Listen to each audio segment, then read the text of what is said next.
देंगे जो पहले हमने लाइन आपको बताई थी कि फॉर नेचर देन, उस समय मेरे लिए जो नेचर था, to me, for nature then to me, उस समय मेरे लिए जो नेचर था, वाज ऑल इन ऑल, सब कुछ था। Okay, I can't paint, paint means describe, मैं डिस्क्राइब नहीं कर सकता वाट देन आई वाज, कि उस समय मैं क्या था, मेरी स्थिति क्या थी, ये मैं डिस्क्राइब नहीं कर सकता। ये सेकेंड स्टेज है, बहुत बढ़िया है।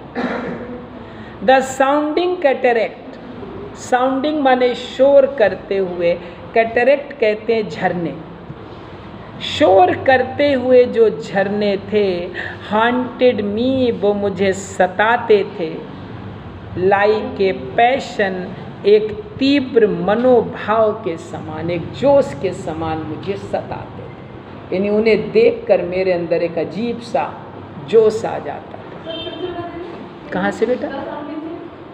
द साउंडिंग कैटरेक्ट, साउंडिंग माने शोर करते हुए, कैटरेक्ट माने झरने, हांटेड माने सताना, मी माने मुझे, लाइक ए पैशन, एक जोश, एक मनोभाव के समान मुझे सताते थे। एनी वर्ड्स है बेटा?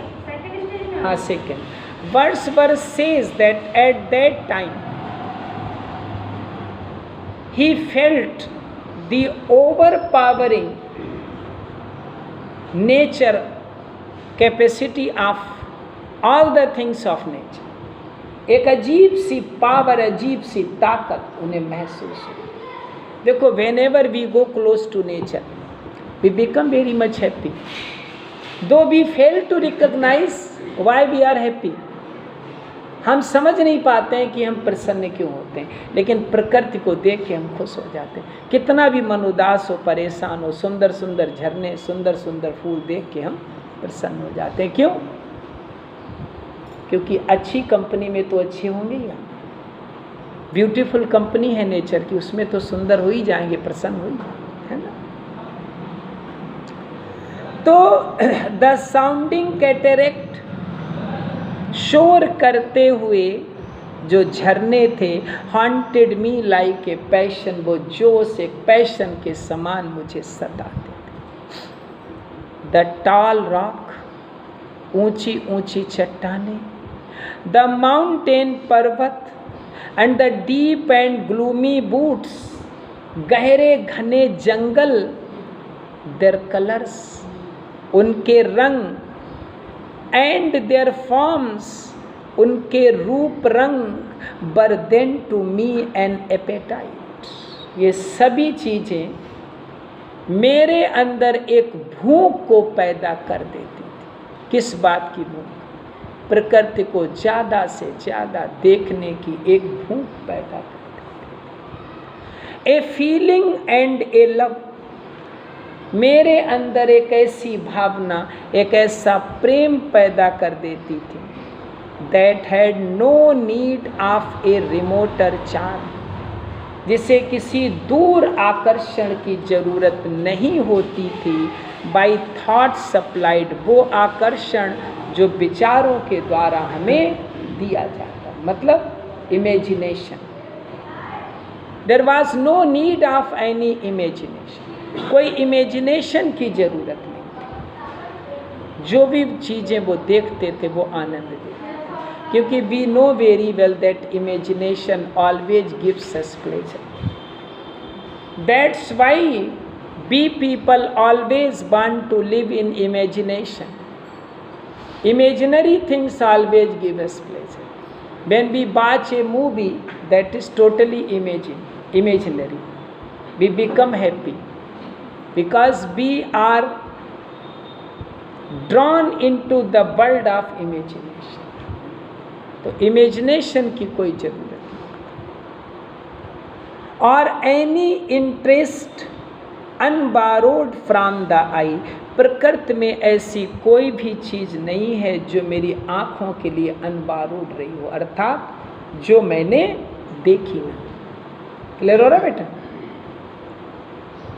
दैट टाइम इज पास्ट, अब वो समय जा चुका है।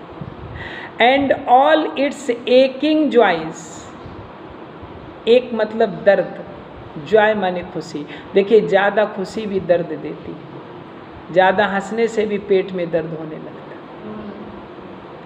तो वो अत्यधिक खुशी जो हमें कष्ट देती थी, आर नाउ नो मोर, अब वो खत्म हो चुका।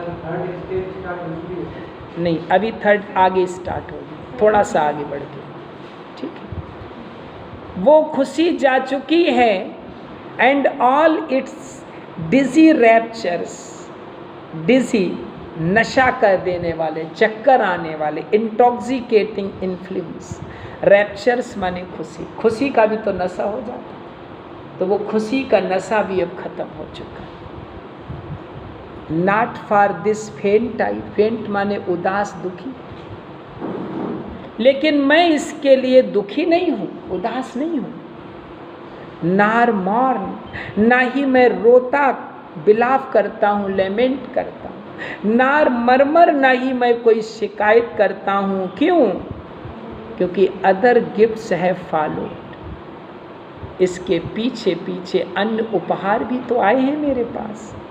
फॉर सच लॉस, ऐसा जो नुकसान हुआ है, जो इंटॉक्सिकेटिंग इन्फ्लुएंस नेचर का है, जो फर्स्ट और सेकंड विजिट में पोइट ने फील किया था, वो जा चुका है। लेकिन कभी उदास नहीं है, क्योंकि इस लॉस के बदले में बहुत से उपहार मिले। क्या मिला है? आई वुड बिलीव, मैं विश्वास करूँगा, अबेंडेंट रिकम्पेंस, जो भरपाई हुई है ना, अबेंडेंट, बहुत ज़्यादा। अब third stage start. For I have learn, अब मैंने सीख लिया है, टू लुक ऑन नेचर, प्रकृति को देखना। अभी नहीं, थोड़ा आगे बढ़ के, 2 लाइन और बढ़ के। फॉर आई हैव लर्न, अब मैंने सीख लिया है, टू लुक ऑन नेचर, प्रकृति को देखना सीख लिया है। Not as in the hour of thoughtless youth, अब मैं वैसे प्रकृति को नहीं देखता जैसा मैं फर्स्ट विजिट में, सेकंड विजिट में देखता था, जब मैं थॉटलेस यूथ था। अब यहाँ से, बट हेयरिंग ऑफन टाइम्स, अब मैं अक्सर प्रकृति में सुनता हूँ, द स्टिल, एक साइलेंट सैड म्यूजिक, एक गंभीर संगीत सुनता हूँ, ऑफ ह्यूमिलिटी, मानव। ओके, नार हार्श, ये संगीत ज़्यादा कठोर नहीं है। नार ग्रेटिंग माने झुंझलाहट पैदा करने वाला, इरिटेटिंग, और ना ही ये इरिटेटिंग है। दो ऑफ एम्पल पावर, इसमें बहुत शक्ति है। तो नहीं, थर्ड ही है अभी बेटा। एम्पल पावर, इसमें अत्यधिक शक्ति है। टू चेस्टेन और सबड्यू, हमें शुद्ध करने की और हमें डांट फटकार के कंट्रोल करने की पावर है। अब फोर्थ स्टेज, सबड्यू माने होता है विजय पाना या अपने अंडर में ले लेना या उसके प्रभाव को महसूस करना। हाँ, प्रकृति का। ठीक, अब फोर्थ स्टेज है, that is the most important stage, and I have already told you that this fourth stage is also called pantheism. Pantheism, it is a doctrine which means to have the glimpse of divine soul, to have the glimpse of God in every object of universe. इसको सर्वेश्वरवाद कहते हैं, सब जगह ईश्वर। अब fourth stage में जो Wordsworth हैं, इन्होंने डिवाइन सोल को देखना स्टार्ट किया है। किसमें? प्रकृति। एक डिवाइन सोल है, और हम लोगों के अंदर जितने भी all the living creatures, they all have many souls. they all souls are the part of that one soul. The soul which is found in nature, the same soul is found in human body. So Wordsworth says that he can do conversation with nature through soul to soul. This is mysticism. This is pantheism. Pantheism, sorry. Okay? अब ध्यान से सुनना, बहुत important. And I have felt, और मैंने महसूस किया। अब मैंने क्या महसूस किया? मोस्ट इंपॉर्टेंट, ए प्रेजेंस। अब मैंने प्रकृति में एक ऐसी उपस्थिति महसूस की है that disturbs me with the Joy of elevated thought, जो आनंदित विचारों से मुझे डिस्टर्ब कर देती, यानी जिसको सोच के मुझे इतनी खुशी होती है कि मेरे थॉट्स जो हैं वो डिस्टर्ब हो जाते हैं। ऐसी ऐसी पावर, ऐसी प्रेजेंस मैंने महसूस की।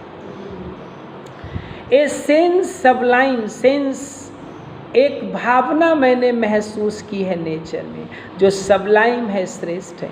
आप समथिंग, एक ऐसी चीज फार मोर डीपली इंटरफ्यूज्ड, जो बहुत ही गहराई से इंटरफ्यूज्ड, गुथी हुई है। हुज ड्वेलिंग, जिसका रहने का स्थान is the light of the setting sun, डूबता हुआ जो सूर्य है उसके प्रकाश में वो जीवात्मा पाई जाती है। उसके रहने का स्थान वही प्रकाश है, सूर्य, डूबते हुए सूर्य। एंड द राउंड ओशन, जो गोल सागर के चारों ओर भी पाई जाती है।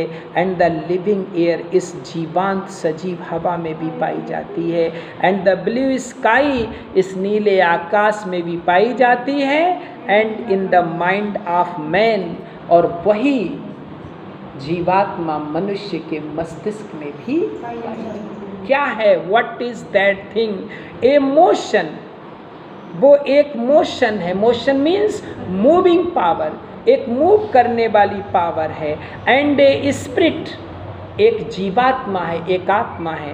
दैट इम्पेल्स, जो प्रेरित करती है। All thinking things, thinking things मतलब सोचने वाली वस्तुएं, मतलब इंसान, ह्यूमन बीइंग। वही पावर हम सब मनुष्यों को प्रेरित करती है सोचने के लिए, कार्य करने के लिए। All objects of all thoughts, सारी वस्तुएं, सारे विचार, सभी को वही पावर प्रेरित करती है। सभी जगह वही चीज़ पाई जाती है। And rolls through all things, और वही डिवाइन सोल हर चीज में तुम्हें महसूस होती है। This is called pantheism. इसलिए मेरा प्रकृति से प्रेम खत्म नहीं हुआ है, क्योंकि फर्स्ट सेकेंड स्टेज में मैं नेचर को अलग ढंग से देखता था। आज मैं प्रकृति में जीवात्मा, डिवाइन सोल को मैंने देखना शुरू कर दिया। देयरफॉर, मोस्ट इम्पॉर्टेंट, देयरफॉर, इसलिए am I still a lover of the meadows, मैं अब भी मीडोज का, चरागाह का प्रेमी।